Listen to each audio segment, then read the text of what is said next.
me for who I am. Please don't try to fix me.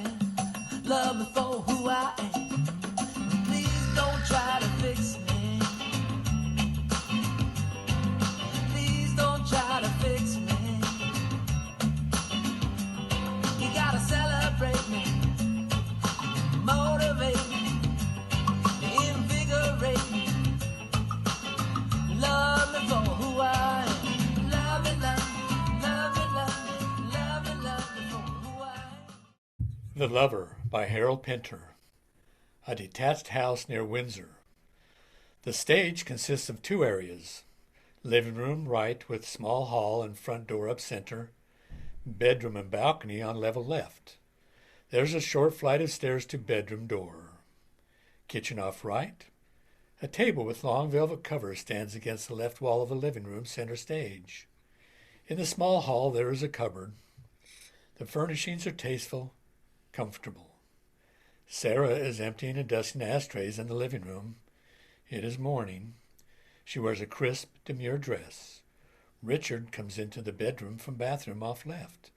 He collects his keys, proceeds to the living room, collects his briefcase from hall cupboard, goes to Sarah, kisses her on the cheek.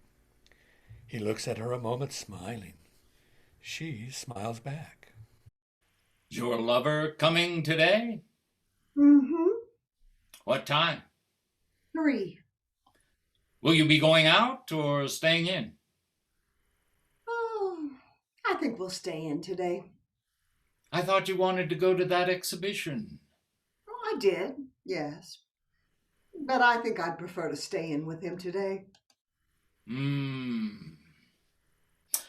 Well, I must be off. Will he be staying long, do you think? Mm-hmm. About 6, then? Yes.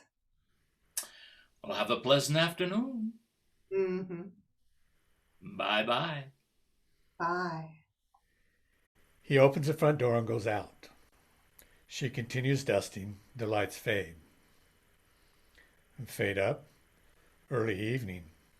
Sarah comes into the room from the kitchen right. She wears the same dress, but is now wearing a pair of very high-heeled shoes.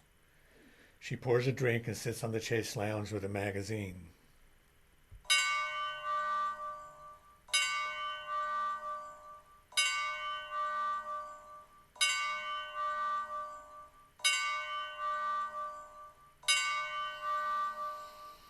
There's a key in the front door. Richard enters. He wears a sober suit as in the morning. He picks up his briefcase down in the hall and goes into the room. She smiles at him and pours him a whiskey. Well, hello. Hello. Thanks. Tired? Just a little. Oh, bad traffic? No, quite good traffic, actually. Oh, good. Very smooth. Seems to me you're a little late. Am I? Well, just a little. Well, there was a bit of a jam on the bridge. Pleasant day. I was in the village this morning. Oh, yes. See anyone? No, not really. I had lunch. In the village. Yes. Any good? Quite fair. Well, what about this afternoon? Pleasant afternoon? Oh, yes. It was quite marvelous. Oh, your lover came, did he? Mm-hmm. Oh, yes. Did you show him the hollyhocks? The hollyhocks? Yes. No, I didn't. Oh. Should I have done? No, it's simply that I seem to remember you saying he was interested in gardening. Yes, he is. Well, not all that interested, actually. Ah. Did you get out at all? Or did you stay in? We stayed in. Ah. That blind hasn't been put up properly. Yes. It's a bit crooked, isn't it? Very sunny on the road. Of course, by the time I got onto it, the sun was beginning to sink, but I imagine it was quite warm here this afternoon. It was warm in the city. Was it? Pretty stifling. Imagine it was quite warm everywhere. Quite a high temperature, I believe. Did it say so on the wireless? I think it did, yes. I see you had the Venetian blinds down. We did, yes. Well, the light was terribly strong. Oh, it was. Awfully strong. Trouble with this room is that it catches the sun so directly when it's shining. You didn't move to another room? No, we stayed here. Well, it must have been blinding. Oh, it was. That's why we put the blinds down. Well, the thing is, it gets so awfully hot in here with the blinds down. Would you say so? Well, perhaps not.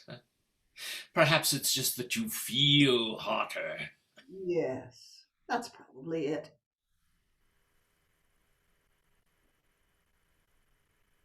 What did you do this afternoon? Oh, long meeting, rather inconclusive. It's a cold supper. Do you mind? No, not the least. Oh, I didn't seem to have any time to cook anything today. Oh, by the way, I'd rather wanted to ask you something. What? Does it ever occur to you that while you're spending the afternoon being unfaithful to me, I'm sitting at a desk going through balance sheets and graphs? What a funny question. No, I'm curious. Well, you've never asked me that before. Well, I've always wanted to know. Well, of course, it occurs to me. Oh, it does. Mm-hmm. Well, what's your attitude to that then? Well, it makes it all the more exciting.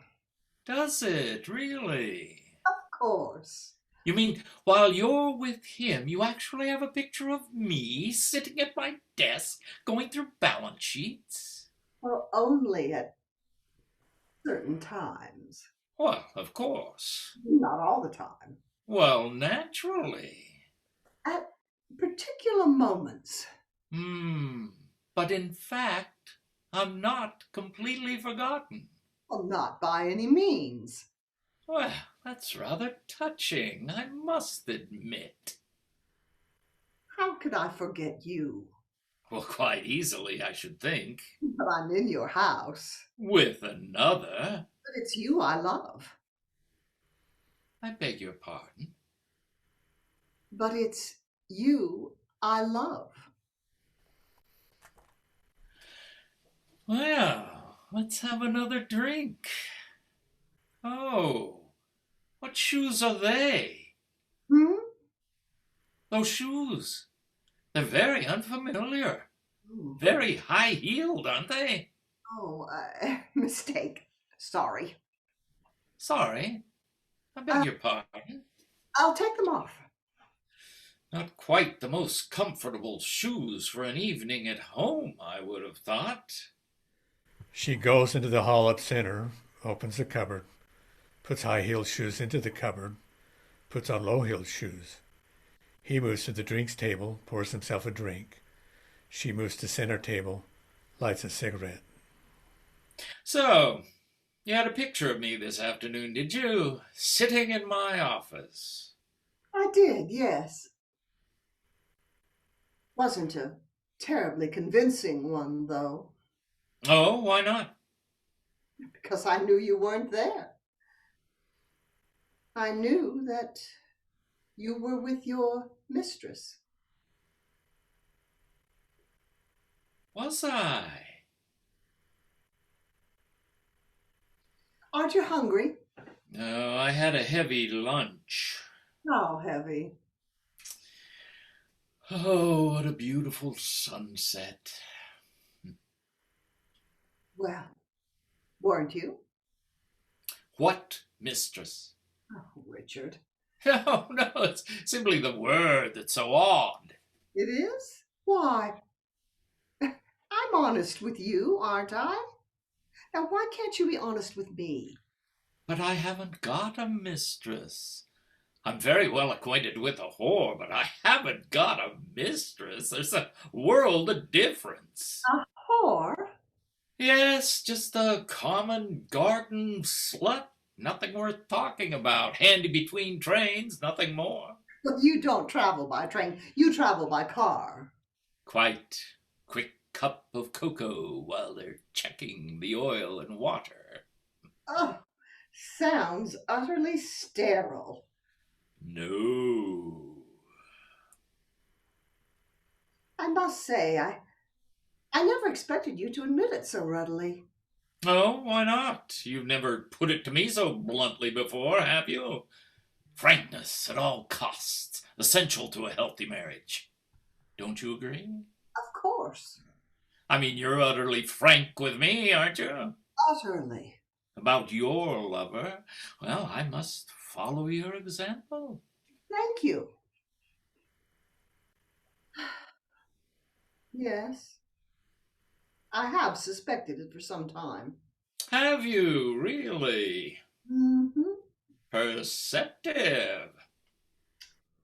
But quite honestly, I can't believe she's really just what you say.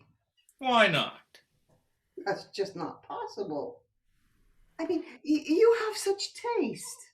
You care so much for grace and elegance in women. And wit. Wit. Yes, wit. Wit, yes, terribly important. Wit for a man. Is she witty? Oh, these terms just don't apply. You can't simply inquire whether a whore is witty. It's no significance whether she is or she isn't. She's simply a whore, a functionary who either pleases or displeases. And she pleases you. Today, she was pleasing.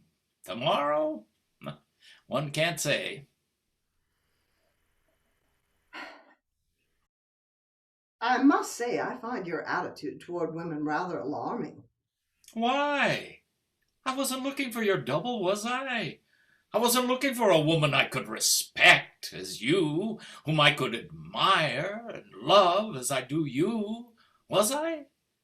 All I wanted was, oh, how shall I put it? Someone who could express and engender lust with all of lust's cunning. Nothing more. Richard goes left into the bedroom, hangs his jacket up in the wardrobe, and changes into his slippers. In the living room, Sarah puts her drink down, hesitates, and then follows him into the bedroom. I'm sorry that your affair possesses so little dignity.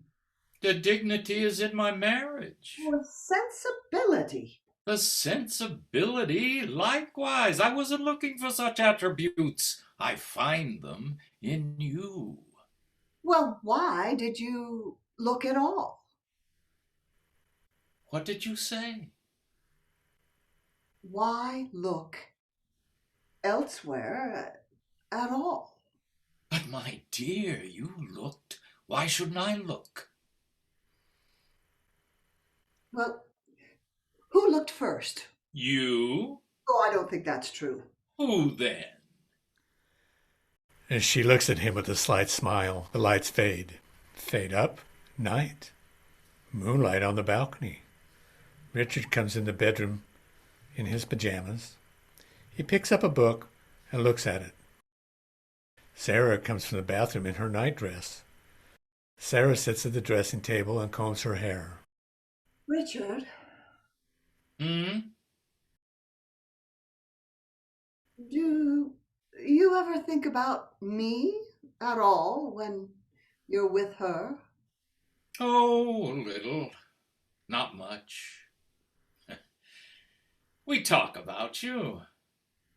You talk about me with her? Occasionally. It amuses her. How do you talk about me? Well, delicately. We discuss you as we would play an antique music box. We play it for our titillation whenever desired. Oh, I can't pretend that that picture gives me great pleasure. Well, it wasn't intended to. The pleasure is mine. Yes, I see that, of course. Well, surely your own afternoon pleasures are sufficient for you, aren't they?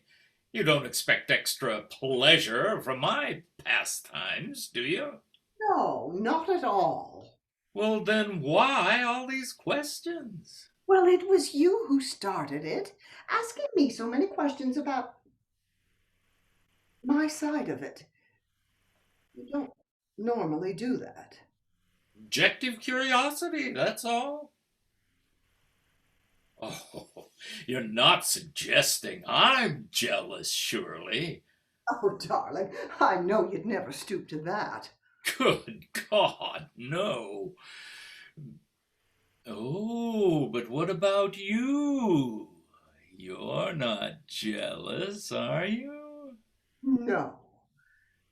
From what you tell me about your lady, I seem to have a far richer time than you do. Possibly. Oh, what peace. Come, look. What would happen if I came home early one day? I wonder. What would happen if I followed you one day, I wonder? Perhaps we could all meet for tea in the village. Why the village? Why not here? Here? What an extraordinary remark. Your poor lover, he's never even seen night from this window, has he? No. He's obliged to leave before sunset, unfortunately. Doesn't he get a bit bored with these damned afternoons? This eternal tea time? I would. To have as the constant image of your lust a milk jug and a teapot. Huh. Must be terribly dampening. He's very adaptable. And of course, when one puts the blinds down, it does become kind of evening. Yes, I suppose it would. What does he think of your husband? He respects you. Hmm. I'm rather moved by that remark. Strange kind of way. Think I kind of understand why you like him so much. Well, he's terribly sweet. Mm-hmm. He has his moods, of course. Well, who doesn't? I must say, he is very loving. His whole body emanates love.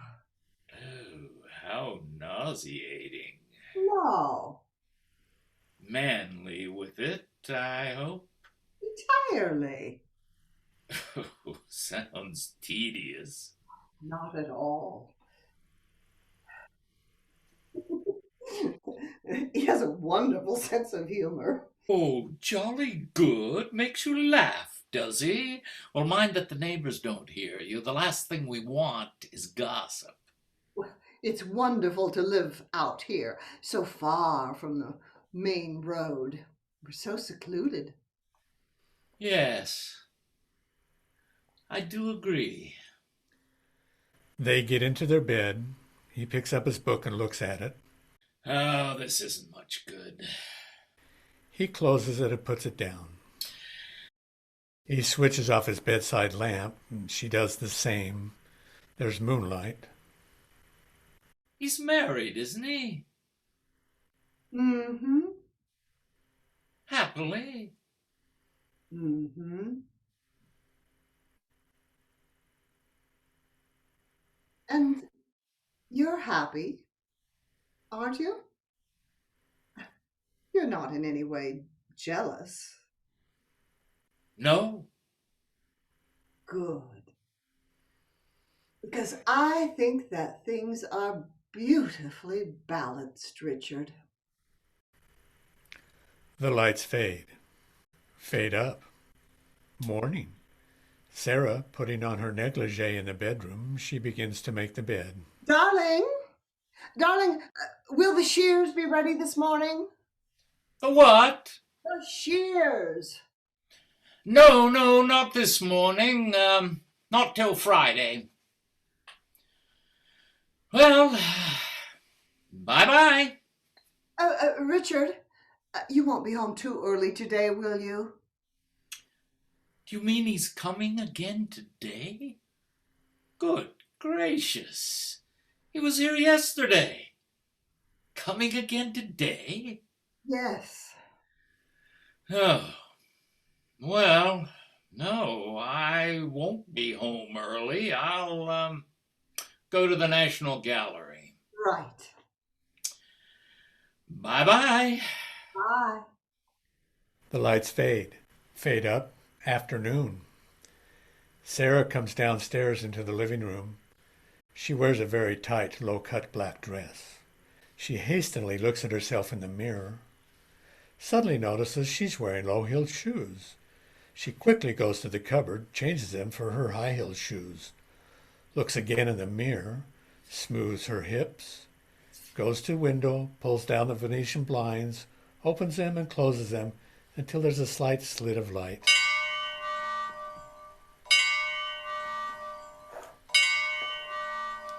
She looks at her watch and then goes toward the flowers on the table. She goes to the door. Cream? You're very late. Cream? No, thank you. Well, why not? I have some. Do I owe you anything? Mrs. Owens just had 3 jars. Clotted. What do I owe you? Well, it's not Saturday yet. Thank you. Don't you fancy any cream? Mrs. Owens just had 3 jars. Thank you. She closes the door, goes right into the kitchen with milk, comes back with a tea tray, holding teapot and cups, sets it on a small table above the chaise lounge, crosses her legs, uncrosses them, puts her legs up on the chaise lounge, and smooths her stockings under her skirt. Pulling her dress down, she moves up right center to the door and opens it. Hello, Max.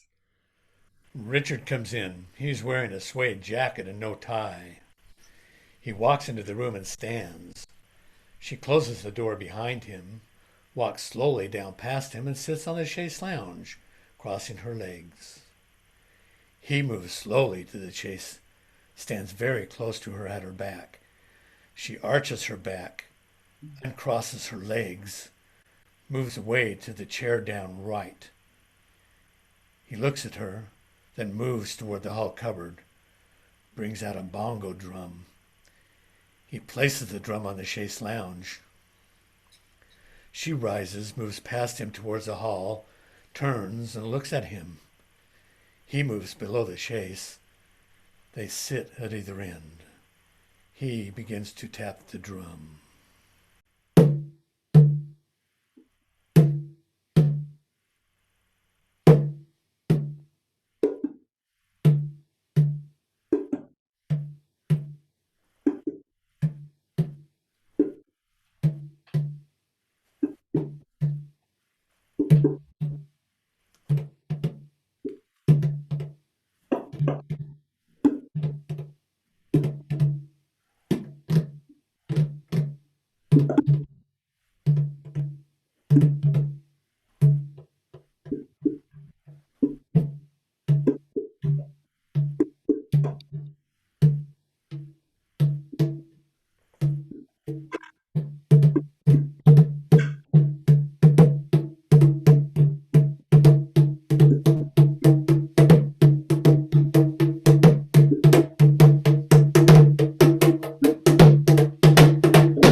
Stillness. She gets up, goes to drinks table, lights a cigarette, moves to the window. He puts Drum down on chair down, right. Then picks up a cigarette, moves to her. Excuse me. Excuse me. You got a light? You happen to have a light? Do you mind leaving me alone? Why? I'm merely asking you if you can give me a light. Excuse me. I don't like being followed. Well, then just give me a light and I won't bother you. That's all I want. Please, just go away. I'm waiting for someone. Who? My husband. Why are you so shy, eh? Where's your lighter? Here, huh? Where is it? Here? Well, what do you think you're doing? Well, I'm dying for a puff. I'm waiting for my husband. Let me get a light from yours. His hand clasps hers. Oh, The hands. They struggle silently. She breaks away to the wall. He approaches. You all right, miss? I just got rid of that gentleman. Did he hurt you in any way? oh, how wonderful you are. Oh, no, I'm all right. Thank you. Well, it's very lucky I happened to be passing. You wouldn't believe such a thing could happen in this beautiful park. No, you wouldn't. Still, you've come to no harm. I can't thank you enough. I'm terribly grateful. I really am. Well, why don't you sit down a second and calm yourself? I'm quite calm, but thank you. Yes, you are so kind. Where shall we sit? We can't sit out. It's raining. What about the park keeper's hut? Oh, do you think we should? I mean, what about the park keeper? I am the park keeper. I never imagined that I could meet anyone so kind. Well, to treat a young woman like you like that, it's unpardonable. Oh, you seem so mature, so appreciative, Of course. so gentle. Well, perhaps it was all for the best. What do you mean? Well, so that we could meet. So that we could meet. You and I. Her fingers trace his thigh. He stares at them and lifts them off. I don't quite follow you. Don't you? Her fingers trace his thigh. He stares at them and lifts them off. Now look, I'm married. I'm a married man. Oh, you're so sweet. You mustn't worry. No, I really am. My wife's waiting for me. Oh, and can't you speak to strange girls? No. How sickening you are. How tepid. Well, I'm sorry. Ugh. You men are all alike. Give me a cigarette. I bloody well won't. I beg your pardon. Come here, Dolores. Oh, no, not me. Once bitten, twice shy, thanks. Bye-bye. You can't get out, darling. The hut's locked. We're alone. You're trapped. Trapped. But I'm a married woman. You can't treat me like this. It's tea time, Mary. She moves swiftly behind the table and stands there with her back to the wall. He moves to the opposite end of the table, hitches his trousers, bends and begins to crawl under the table towards her. He disappears under the velvet cloth. She stares down at the table. His hand is on her leg. She looks about and gradually sinks under the table and disappears. Oh, Max. The lights fade. Fade up. Max, sitting in a chair down left. Sarah, pouring tea. Man, What? darling. Oh, well, what is it? You're very thoughtful. No. You are. I know it. Where's your husband? What? My husband? Well, you know where he is. Where? He's at work. Poor fellow. Working away all day. Wonder what he's like. Oh, Max. Wonder if we'd get on. I wonder if we'd, hit it off. Well, I shouldn't think so. Why not? Well, you've got very little in common. Have we? Certainly very accommodating. I mean, he knows perfectly well about these afternoons of ours, doesn't he? Of course. And he's known for years. Why does he put up with it? Why are you suddenly talking about him? I mean, what's the point of it? It isn't a subject you normally elaborate on. Why does he put up with it? Oh, shut up. I asked you a question. He doesn't mind. Doesn't he? Well, I'm beginning to mind. What did you say? I'm beginning to mind. It's got to stop. I can't go on. Are you serious? It can't go on. You're joking. No, I'm not. Why? Because of my husband? Oh, not because of my husband, I hope. That's going a little far, I think. No, it's nothing to do with your husband. It's because of my wife. Your wife? I can't deceive her any longer. Oh, Max. I've been deceiving her for years. I can't go on with it. It's killing me. Darling, look. Don't touch me. What did you say? You heard. But your wife knows, doesn't she? You've told her all about us. She's known all the time. No, she doesn't know. She thinks I know a whore, that's all. Some spare time whore, that's all. That's what she thinks. Yes, but be sensible, my love. She doesn't mind, does she? Well, she'd mind if she knew the truth, wouldn't she? What truth? What are you talking about?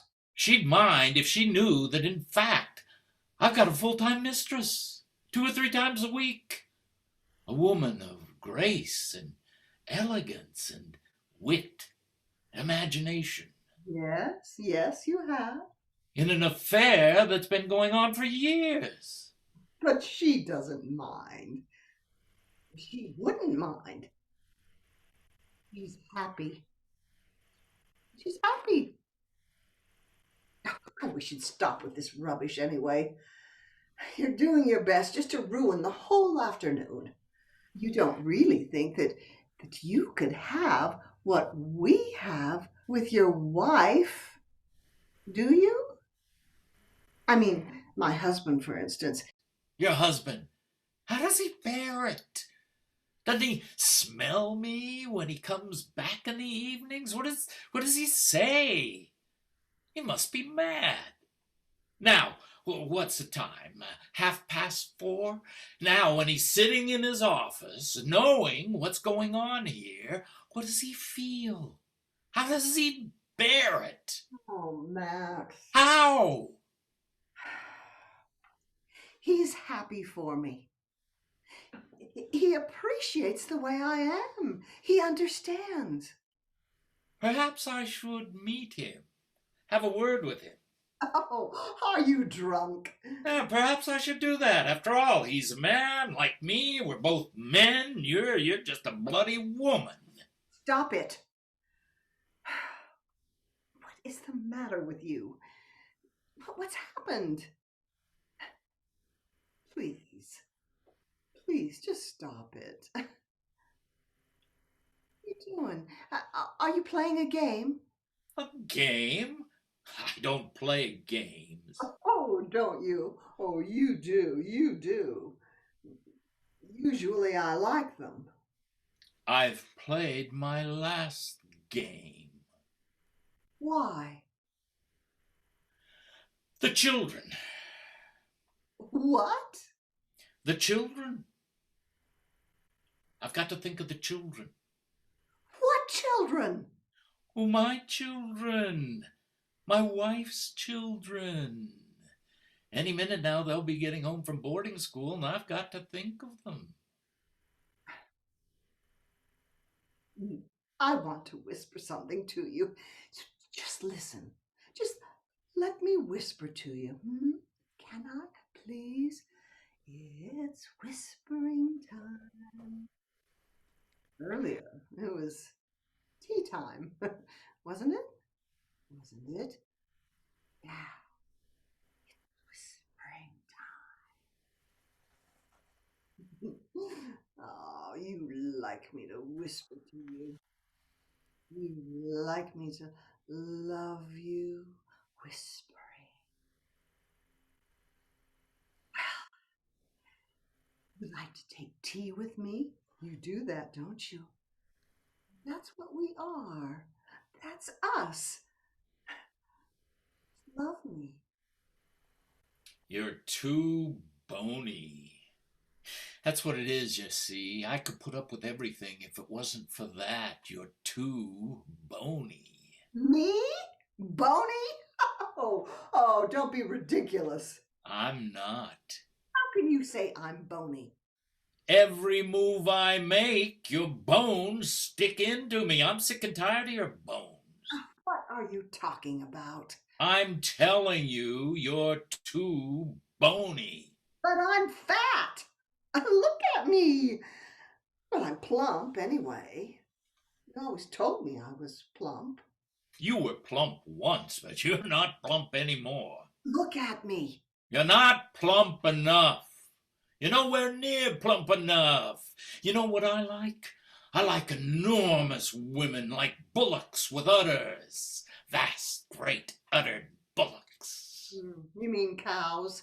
No, I don't mean cows. I mean voluptuous, great, uddered, feminine bullocks. Once, years ago, you vaguely resembled one. Oh, thanks. But now, quite honestly, compared to my ideal, you are skin and bone. You're having a lovely joke. It's no joke. He goes out upright center. She looks after him. She turns, goes slowly towards the bongo drum, picks it up, puts it in the cupboard. She turns, looks at the chase a moment, walks slowly into the bedroom, sits on the end of the bed. The lights fade. Fade up.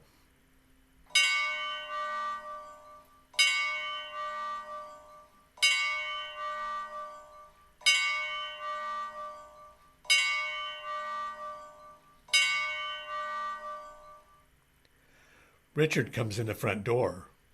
He's wearing his sober suit.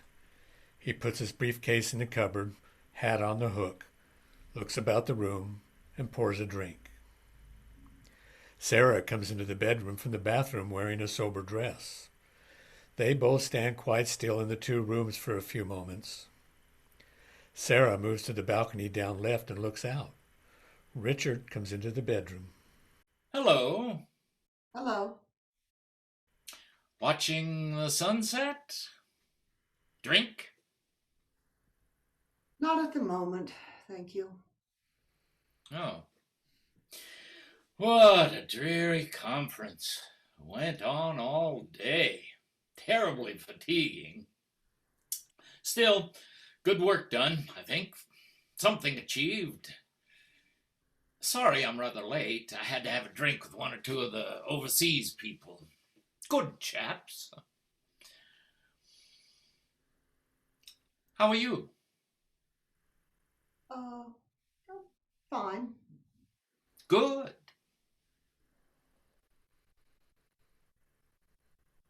You seem a little depressed. Anything the matter? No. Well, what sort of day have you had? Oh, not bad. Not good? Fair. Oh. Well, I'm sorry. Well, it is good to be home, I must say. You can't imagine what a comfort it is. Did your lover come? Sarah?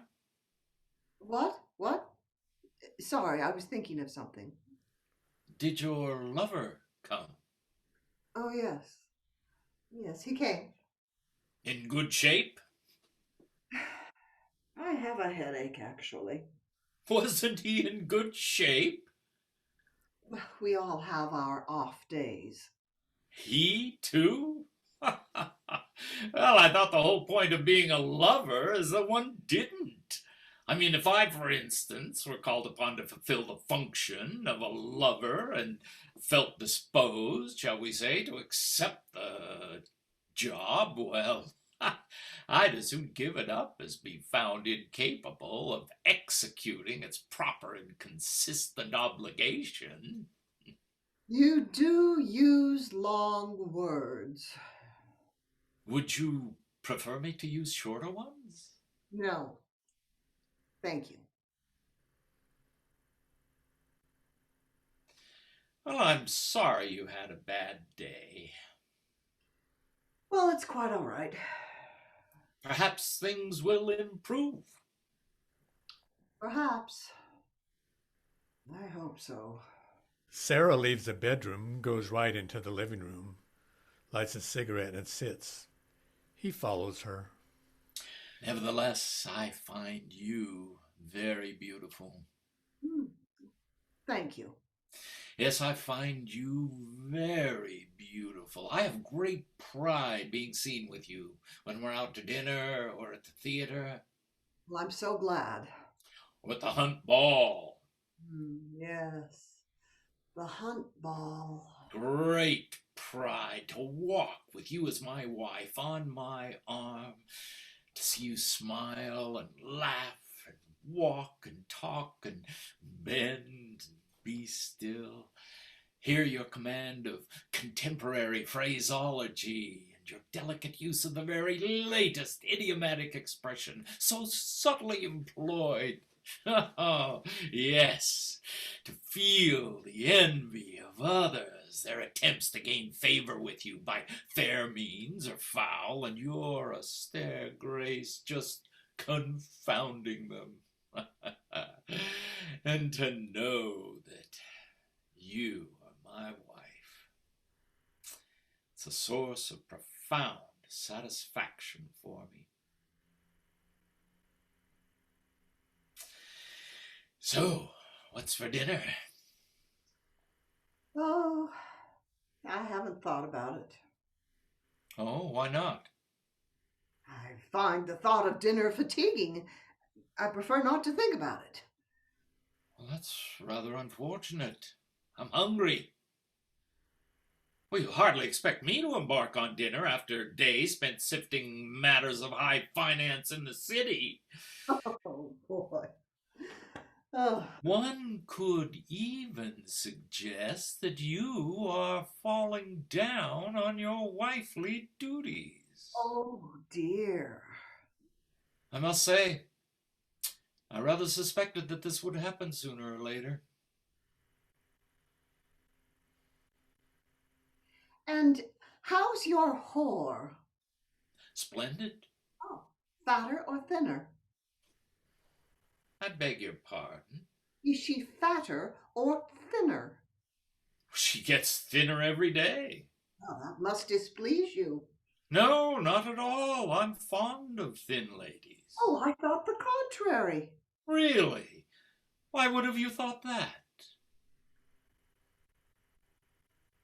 Of course, your failure to have dinner on the table is quite consistent with the life you've been leading some time, isn't it? Is it? Entirely. Perhaps I'm being unkind. Am I being unkind? I really don't know. Yes, I am. In the traffic jam on the bridge just now, you see, I came to a decision Oh? What's that? that it has to stop. What? Your debauchery, your life of depravity, your path of illegitimate lust. Really? Yes, I've come to an irrevocable decision on that point. Well, would you like some cold ham? Do you understand me?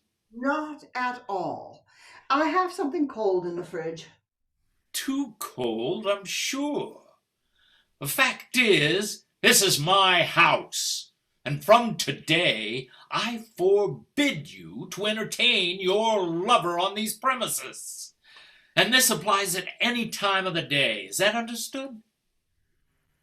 I made a salad for you. Are you drinking? Yes, I'll have one. Well, what are you drinking? You know what I drink. We've been married 10 years. So we have. Strange, of course, that it's taken me so long to appreciate the humiliating ignominy of my position. Well, I didn't take a lover 10 years ago. Not quite. Not on the honeymoon. That's irrelevant. The fact is that I am a husband who is extended to his wife's lover, open house on any afternoon of her desire. Ha ha! I have been too kind. Haven't I been too kind? But of course, you're terribly kind. Well, perhaps you'd give him my compliments. By letter, if you like, and ask him to cease his visits from the 12th inst. How can you talk like this? Why today? So suddenly? Hmm? You've had a hard day at the office. All those overseas people. It is so tiring. But it's silly. It is so silly to talk like this. I'm here for you. You've always appreciated how much these afternoons mean. You've always understood. Sweetheart, understanding is so rare. It's so dear. Do you think it's pleasant to know that your wife is unfaithful to you 2 or 3 times a week with great regularity? Richard. It's insupportable. It has become insupportable. I'm no longer disposed to put up with it. Sweet Richard. Please. Please, what? Can I tell you what I suggest you do? What? Take him out into the fields, find a ditch or a slag heap, find a rubbish dump. What about that? Buy a canoe, find a stagnant pond. Anything, anywhere, but not in my living room. Well, I'm afraid that's not possible. Why not? I said it's not possible. But if you want your lover so much, surely that's the obvious thing to do, since his entry into this house is now barred. I'm trying to be helpful, darling, because of my love for you. You can see that. But if I find him on these premises, I'll kick his teeth out. Oh, you're mad. I'll kick his head in. And what about your own bloody whore? Well, I've paid her off. Oh, have you? Why? She was too bony. But you said you like Richard. You love me. Of course. Yes, you love me. Oh, you don't mind him. You understand him, don't you?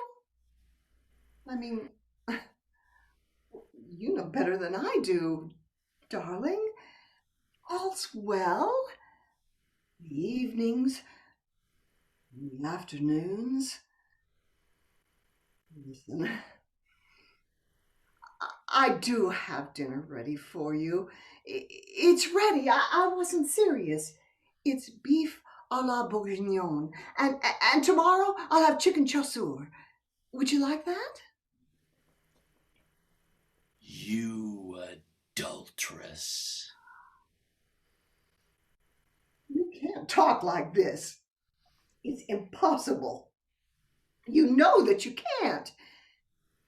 What do you think you're doing?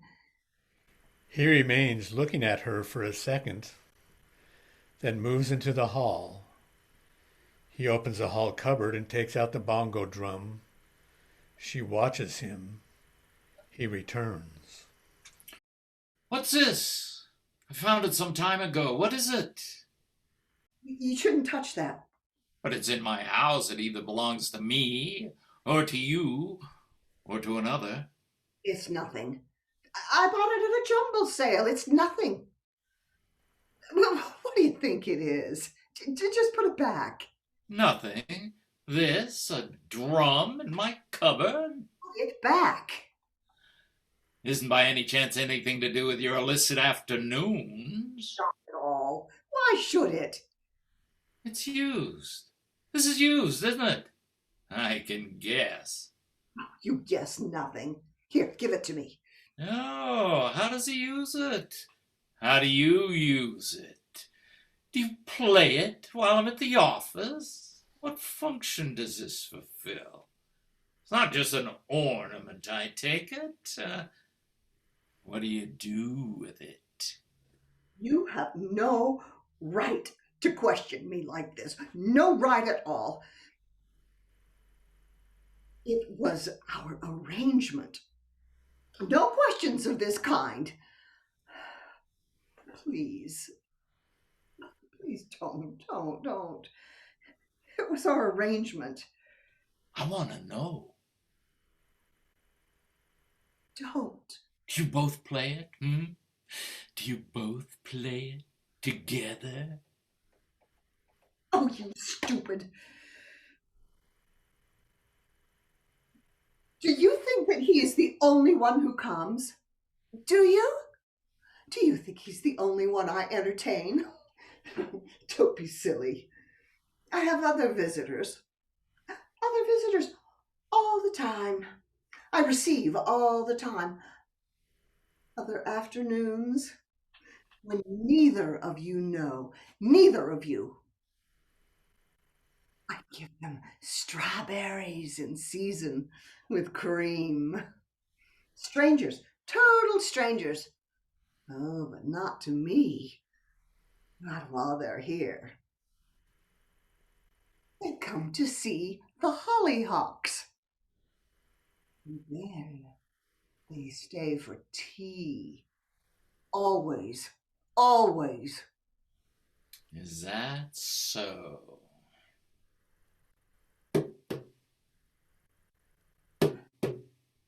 What are you doing?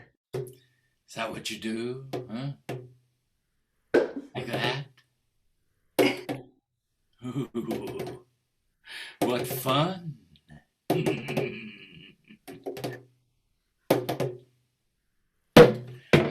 Got a light? Huh? Got a light?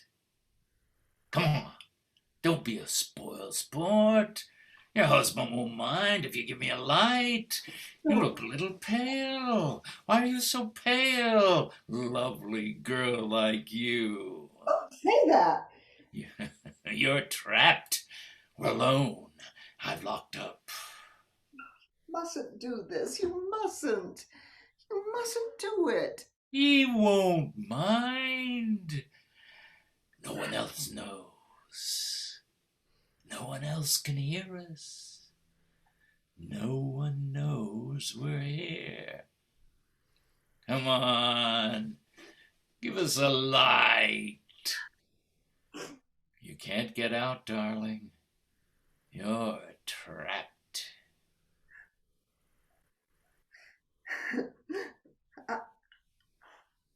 I'm trapped. What will my husband say? He expects me. He's waiting. I can't get out. I'm trapped. You've no right to treat a married woman like this, have you? Think of what you're doing. As she looks at him, bends and begins to crawl under the table towards him. She emerges from under the table and kneels at his feet looking up. Her hand goes up his leg. He's looking down at her. You're very forward. You really are. But my husband will understand. My husband does understand. Come here. I'm here. I'll explain it to you. After all, think of my marriage. Oh, he adores me. Come here. Come here. I'll whisper it to you. I'll whisper it. Whispering time. Isn't it? She takes his hands. He sinks to his knees with her. They are kneeling together close. She strokes his face. It's a very late tea, isn't it? I think I'll like it. Oh, aren't you sweet? Never seen you before after sunset. My husband's at a late night conference.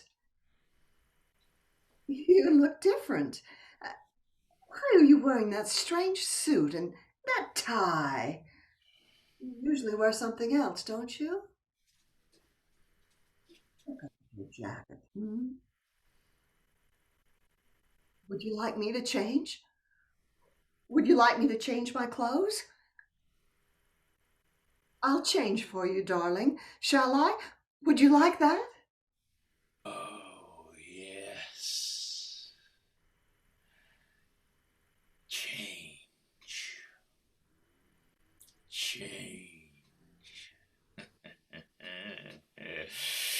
Change your clothes, you lovely whore.